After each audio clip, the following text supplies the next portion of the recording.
ప్రకాష్, ఆ, నేను, ఫ్రాన్సిస్, మరి కొంతమంది మేము ఒక టీమ్గా ఉండేవాళ్ళం. ఒకళ్ళ నుంచి ఒకళ్ళు చాలా విషయాలు నేర్చుకునేవాళ్ళం. ఒక టీం అనే మాట ఎందుకు ఉపయోగిస్తున్నామంటే మేము ఒక్కొక్కళ్ళము ఒక్కొక్క ఏరియాలో స్పెషలైజేషన్ ఉంటాం. మేము ఎప్పుడు కంపీట్ అయ్యేవాళ్ళం కాదు, కానీ ఎప్పుడు కూడా ఒకరికొకరు కాంప్లిమెంట్ చేసుకునేవాళ్ళం.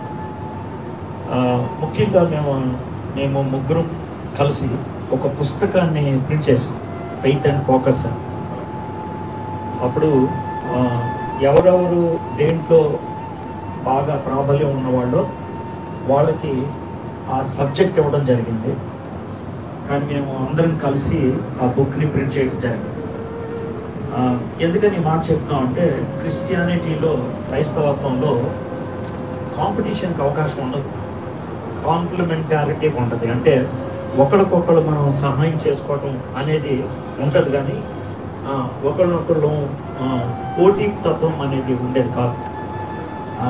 ఆ విధంగా మేము వ్యవహరించేవాళ్ళం. రెండోది ఏంటనంటే, మేము ఒకరికొకరు పరిచర్లో సపోర్ట్ చేసుకునేవాళ్ళం. అది బయట నుంచి వచ్చినటువంటి దాడులైనా, లోన్ నుంచి వచ్చినటువంటి సమస్యలైనా కలిసి మాట్లాడుకొని చేసేటప్పుడు ఇతరుల నుంచి నేర్చుకోవటం కూడా మాకు ఇష్టంగా ఉండేది. ఫ్రాన్సిస్ గారు అని ఒక ఆయన ఉండేవాడు వేటపాలెం దగ్గర. ఆయన చాలా సాంస్కృతిక విషయాలు, సంస్కృతం విషయంలో చాలా పండితుడు, హిందూ వేదాల్లో చాలా పండితుడు. కేవలం నేర్చుకోవాలని ఆయన మేము నంబర్ తీసుకొచ్చి 2-3 రోజులు పెట్టి కూర్చొని ఆయన మేము ప్రశ్నలు అడుగుతూ ఉంటే ఆయన ఇచ్చినటువంటి జవాబుల్ని తర్వాత పుస్తకంగా ముద్రించాం. అంటే నేర్చుకోవడం అంటే ఏంటి అని, వేసే మార్గం అని ఒక పుస్తకాన్ని ముద్రించాం. అవి కేవలం మేము నేర్చుకోవాలని ఆయన పిలిచి కూర్చోబెట్టి మేము మాకు వచ్చినటువంటి తోచిన ప్రశ్నలన్నీ అడుగుతూ ఉంటే ఆయన అలాగా కుర్చీ మీద కూర్చొని ఇచ్చిన జవాబులు రాసుకొని దాన్ని ఒక పుస్తకంగా ముద్రించడం జరిగింది. అంటే నేర్చుకోవడం అంటే ఎంత తపన ఉండేది అనడానికి ఒక చిన్న నిదర్శనం. వాంటెడ్ టు లెర్న్, ఇతరుల నుంచి నేర్చుకోవాలి, ఒకరి నుంచి ఒకరు నేర్చుకోవటం, ఇతరుల నుంచి నేర్చుకోవటం అనేది బాగుండేది.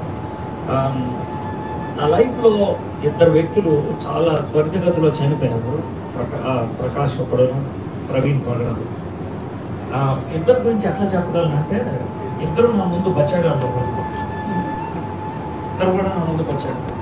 నేను ఇక్కడ స్టాఫ్ వర్కర్గా వచ్చినప్పుడు ప్రసంగం చేయడానికి వెళ్తే ప్రకాష్, సీజర్ వీళ్ళు పాటలు పాడేవారు. ఈయన ఇప్పుడు బీఈడీ చదువుతూ ఉంటాడు. మనోడేమో అప్పుడే పరిచయంలోకి వచ్చాడు కాబట్టి గబగబా వచ్చి పాటలు పాడి నా బ్యాగ్ మోస్తానని అలా అనేవాడు. అయితే ఆ స్థాయిలోంచి ఏ స్థాయికి వచ్చేసారంటే, ప్రకాష్ ముఖ్యంగా ఒక 5-6 ఏళ్ళు అయ్యేటప్పటికి నాకేమన్నా డౌట్ ఉంటే ప్రకాష్ని అడిగే స్థాయికి వచ్చాను. నేను చాలా బోల్డ్గా మార్చాను. ప్రకాష్ నాకు ఈ అంశం గురించి ఎట్లా చెప్తే బాగుంటుంది అని తనని అడిగి తెలుసు. అంటే చాలా క్విక్గా రైజ్ అయినటువంటి వ్యక్తులు. ప్రవీణ్ పగడాల అలాగే, ప్రకాష్ కూడా అలాగే. ఒక voice, Christian voice for Telugu states వీళ్ళు ఉన్నారు. ఎందుకో దేవుడు వీళ్ళిద్దరిని ఒకే టైం ఫ్రేమ్లో తీసుకున్నారు. వీళ్ళు పని ముగించారు, వెళ్ళిపోయారు. ఇక్కడ చాలామంది యవనస్తులు ఉన్నారు కాబట్టి I want to put before you challenge. Challenge ఏంటి అని అంటే కనుక, వీళ్ళు మీకు తెలుసో తెలియదు, క్రైస్తవేతర మాటలు చెప్పే వాళ్ళకి ధీటైన జవాబు ఇచ్చేటువంటి స్ట్రాంగ్ వాయిస్ మీరు ఒప్పుకున్నలాగా, వెరీ స్ట్రాంగ్ వాయిస్. ప్రవీణ్ పగడాల కానీ, ప్రకాష్ కానీ, వాళ్ళిద్దరూ within gap of few months వెళ్ళిపోవటం తెలుగు క్రైస్తవ సమాజానికి ఒక వైడ్ గ్యాప్ ఏర్పడింది. మనం చాలా త్వరితగతిలో ప్రార్థన చేయాలి. Many voices should rise, many voices should rise. ఎందుకనంటే ఒకవేళ కనుక ఆ వాయిసెస్ రాకపోతే, గట్టిగా మాట్లాడేటువంటి మాధుర్యం లేకపోయినప్పుడు ఏమవుతుందో మీకే తెలుసు. క్రైస్తవ్యాన్ని తోలనాడేవాళ్ళు, క్రైస్తవ్యాన్ని, యేసుక్రీస్తుని ఇష్టం వచ్చినట్లు మాట్లాడేవాళ్ళు ఎక్కువైపోతారు, బెటర్ అయిపోతారు. అలాంటి పరిస్థితి రాకుండా ఉండాలంటే మనం ఈరోజు ఎంతమంది వచ్చి ప్రకాష్ ఎంత గొప్పగా చేశాడు పరిచర్య, that's very good, but take it as a model, take it as a challenge, ఒక మాదిరిగా తీసుకున్నాం. మనందరం కూడా సిద్ధపడదు, మనందరం కూడా ఆ గ్యాప్ని ఫిల్అప్ చేయడానికి దేవుడు మనల్ని వాడుకోవాలి. లార్డ్ ఐఎమ్ అవైలబుల్, నేను సంసిద్ధంగా ఉన్నాను, నన్ను వాడుకో ప్రభు. ప్రకాష్ విషయం అంటే లేడు వెళ్ళిపోయాడనే బాధ ఉన్నప్పుడు కూడా తాను ఈ లోకంలో పడినటువంటి శ్రమ చాలా ఎక్కువ. లాస్ట్ డేస్లో చెప్తా ఉన్నారు, చాలా ఎక్కువ శ్రమ గుండా వెళ్తున్నాడు. దేవుడు ఆ శ్రమ నుండి ఉపశమనాన్ని ఇచ్చి ఆయన తీసుకొని చివరి క్షణాల్లో మాట్లాడినటువంటి మాటల గురించి వింటా ఉన్నప్పుడు it is a well prepared death, well prepared exit. చాలా కొద్ది మంది ఆ విధంగా ప్రిపేర్ అయ్యి ఈ లోకాన్ని విడిచి వెళ్తారు. చాలా కొద్ది మందికి నేను ఇప్పుడు ఇంకా దేవుని దగ్గరికి వెళ్తున్నాను, లేకపోతే ఈ లోకాన్ని విడిచి వెళ్తున్నాను అనేటువంటి అవగాహన ఉంటుంది. ఆ కొద్ది మందిలో ఈయన ఒకటి ఉండటం అనేది గొప్ప భాగ్యం. It's a privilege, God has given a privilege though you went through pain, శ్రమ గుండా వెళ్ళినప్పటికీ.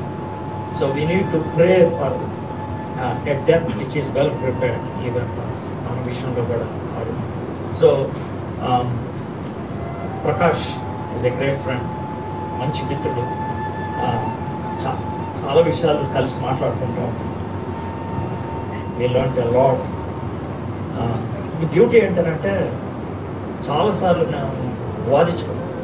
ఎంత వాదించుకున్నాం అంటే పక్కన ఎవరైనా చూస్తే మా ఇద్దరిని శత్రువులు అనుకునేవాడు. అంటే సబ్జెక్ట్ విషయాలు అలా వాదించుకున్నాను. నేను దేవుని వాక్యం విషయంలో ఒక పాసేజ్ గురించి ఎంత వాదించుకున్నాం అంటే మొహం ఎర్రగా అయిపోయి కొట్టుకుంటారేమో అనుకునేవాడు. But that is only related to topics, not to persons. అది కూడా మీకు ఎందుకు షేర్ చేస్తున్నానంటే దేవుని వాక్యాన్ని నేర్చుకోవాలి, సత్యాన్ని గ్రహించాలి, రాజీ పడకూడదు. అంటే ఏదో చెప్పారు కదా అని వినకూడదు, కన్విన్స్ అవ్వాలి, ఒప్పింపబడేటంత వరకు కూడా అంగీకరించాలి. ప్రజలు చాలామంది ప్రకాష్ని మొండోడు అంటారు, కానీ దానికి ఒక పాజిటివ్ సైడ్ ఉంది. ఏంటో పాజిటివ్ సైడ్ ఏంటంటే తాను గ్రహించేటంత వరకు, తాను అర్థం చేసుకునేటంత వరకు ఒప్పుకోవడం. ఈ విల్ నాట్ యాక్సెప్ట్. ఇన్ఫ్యాక్ట్ క్రైస్తవులుగా ఆ ధోరణి ఉండడం అనేది అవసరం. లేదనంటే సత్యాన్ని మనం సత్యంగా చూడడం, దాన్ని నీళ్లు గార్చకుండా ఉండాలి. అందుకనే తాను మాట్లాడేటప్పుడు ఎవరన్నా వింటే కనుక పొగరెక్కువ, లేకపోతే దీనికి మొండి ఎక్కువ అని అనుకుంటారు. కానీ క్రిస్టియన్స్ ట్రూత్ మాట్లాడితే అలాగే ఉంటుంది, రాజీ పడకుండా మాట్లాడగలిగే. We can learn lot from this man. ఈ వ్యక్తి జీవితాల నుంచి మనం చాలా నేర్చుకోగలుగుతాం. చిన్న ప్రార్థన చేస్తాం. మా దేవ, మా ప్రభు, ప్రకాశం బట్టి మీకు వందనాలు చెల్లిస్తున్నాం తండ్రి. తెలుగు రాష్ట్రాల్లో గత కొద్ది కాలంగా ప్రభా మీ స్వరంగా తను మీరు వాడుకున్నారు. మీకు వందనాలు చెల్లిస్తున్నాం ప్రభా. నీ బోరగా తను మీరు వాడుకున్నారు ప్రభా. మీకు వందనాలు చెల్లిస్తున్నాం. నేను అనేక విషయాల్లో ప్రభా క్రైస్తవుల్ని తోలనాడినప్పుడు, క్రైస్తవ సత్యాన్ని ప్రభా ప్రశ్నించినప్పుడు మొహమాటం లేకుండా, ఏమాత్రం ప్రభా జంకకుండా, ధైర్యంగా ప్రభా ఎలాంటి పరిస్థితులు వచ్చినా పర్లేదు అన్నట్లు నిలబడి మాట్లాడేటువంటి వ్యక్తుల్లో ప్రకాష్ని ఒకటిగా చేసావు. నీకు వందనాలు చెల్లిస్తున్నాను నాయన. తాను అనేక మందికి నేర్పించాడు, వెరిటాస్ ద్వారా అనేక మందికి తర్బీదునిచ్చాడు. నేర్చుకున్నటువంటి ప్రతి ఒక్కరు ప్రభా ఆయన దాన్ని అభ్యసించడానికి, అవలంబించడానికి నేను కృప చూపించుకొని వచ్చినాం ప్రభా. సీజర్ను బట్టి, కిషోర్ను బట్టి, వాళ్ళ ఫ్యామిలీస్ని బట్టి మీ సన్నిలో ప్రార్థన చేస్తున్నాం ప్రభా. It's a great loss to them. ఆ గ్యాప్ ఇంకెవరూ ఫిలప్ చేయలేరు ప్రభా, ఇంకెవరూ ఫిలప్ చేయలేరు. ఆయన ప్రకాష్ యొక్క వైఫ్ గురించి ప్రార్థన చేస్తున్నాను ప్రభా. ఇట్స్ ఎ హ్యూజ్ గ్యాప్ ప్రభా.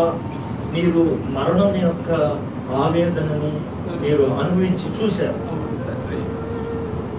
ఆయన ఒక చిన్న పాప చనిపోయినప్పుడు వెళ్ళి బతికించారు.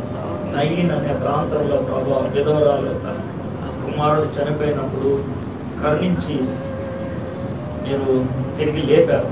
లాజర్ చనిపోయినప్పుడు అల్టిమేట్ ప్రభా మీరు వెళ్ళి ఏడ్చారు. అది మా కంఫర్ట్ ఇస్తుంది ప్రభా. చావు ఎలాంటి ఎడబాటుని కలిగిస్తుందో, ఎలాంటి ఎమోషనల్ ట్రామా గుండా వెళ్తారో మీరు అనుభవించారు, కన్నీరు విడిచారు. కాబట్టి ప్రభా ఎవరు కూడా ఆదరించలేరు ప్రభా. మరణము మాకు ఇష్టమైనటువంటి వాళ్ళకి కలిగినప్పుడు మీరు తప్పించి తాత్వికంగా ప్రభా, మనసులో ప్రభా మరణం తర్వాత పునరుద్ధరణ ఉన్నది అని మేము నమ్మినప్పటికీ ద గ్యాప్ ఈస్ గ్యాప్ ప్రభా. ఆ గ్యాప్ని ఫుల్ఫిల్ చేయగలిగేది మీరు ఒక్కళ్ళే ప్రభా.